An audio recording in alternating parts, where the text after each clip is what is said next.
नमस्कार दोस्तों, अकबर बीरबल की कहानियों में आज आपका स्वागत है। आज की कहानी का शीर्षक है जब बीरबल बच्चा बना। एक दिन बीरबल दरबार में देर से पहुंचा। जब बादशाह ने देरी का कारण पूछा तो वह बोला, मैं क्या करता हुजूर, मेरे बच्चे आज जोर जोर से रोकर कहने लगे कि दरबार में ना जाऊं। किसी तरह उन्हें बहुत मुश्किल से समझा पाया कि मेरा दरबार में हाजिर होना कितना ज़रूरी है। इसी में मुझे काफ़ी समय लग गया और इसलिए मुझे आने में देर हो गई। बादशाह को लगा कि बीरबल बहानेबाजी कर रहा है। बीरबल के इस उत्तर से बादशाह को तसल्ली नहीं हुई। वे बोले, मैं तुमसे सहमत नहीं हूँ। किसी भी बच्चे को समझाना इतना मुश्किल नहीं जितना तुमने बताया। इसमें इतनी देर तो लग ही नहीं सकती। बीरबल हंसता हुआ बोला, हुजूर, बच्चे को गुस्सा करना या डपटना तो बहुत सरल है, लेकिन किसी बात को विस्तार से समझा पाना बेहद कठिन। अकबर बोले, मूर्खों जैसी बात मत करो। मेरे पास कोई बच्चा लेकर आओ, मैं तुम्हें दिखाता हूँ कितना आसान है यह काम। ठीक है जहाँपना, बीरबल बोला, मैं खुद ही बच्चा बन जाता हूँ और वैसा ही व्यवहार करता हूँ। तब आप एक पिता की भांति मुझे संतुष्ट करके दिखाएं। फिर बीरबल से छोटे बच्चे की तरह बर्ताव शुरू कर दिया। उसने तरह तरह के मुंह बनाकर अकबर को चिढ़ाया और किसी छोटे बच्चे की तरह दरबार में यहाँ वहाँ उछलने कूदने लगा। उसने अपनी पगड़ी जमीन पर फेंक दी।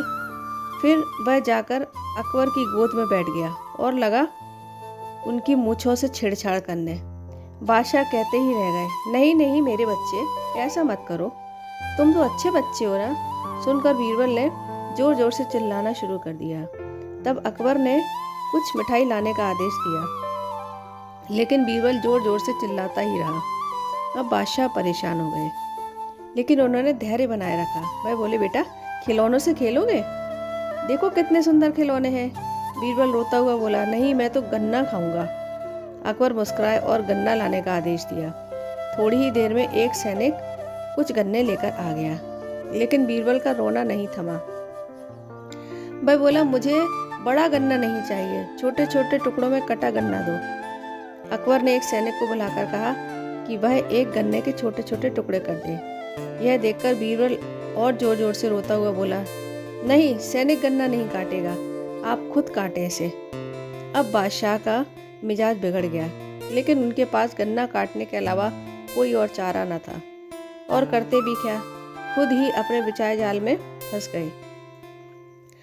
गन्ने के टुकड़े करने के बाद उन्हें बीरबल के सामने रखते हुए बोले, लो इसे खा लो बेटा। अब बीरबल ने बच्चे की भांति मचलते हुए कहा, नहीं, मैं तो पूरा ही गन्ना खाऊंगा।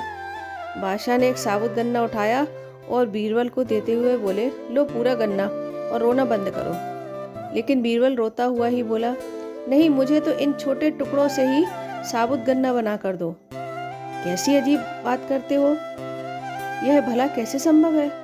बादशाह के स्वर में क्रोध भरा था, लेकिन बीरबल रोता ही रहा। बादशाह का धैर्य चुक गया। बोले, यदि तुम रोना बंद नहीं करते तो तुम्हें मार पड़ेगी। अब बच्चे का अभिनय करता बीरबल उठ खड़ा हुआ और हंसता हुआ बोला, नहीं नहीं, मुझे मत मारो। अब आपको पता चला कि बच्चे की बेतुकी जिदों को शांत करना कितना मुश्किल काम है। बीरबल की बात से सहमत थे अकबर। बोले, हाँ, ठीक कहते हो। रोते चिल्लाते जिद पर अड़े बच्चे को समझाना बच्चों का खेल नहीं। दोस्तों, ये कहानी यदि आपको अच्छी लगी हो तो वीडियो को लाइक व शेयर जरूर कीजिएगा और चैनल को सब्सक्राइब जरूर कीजिएगा। धन्यवाद।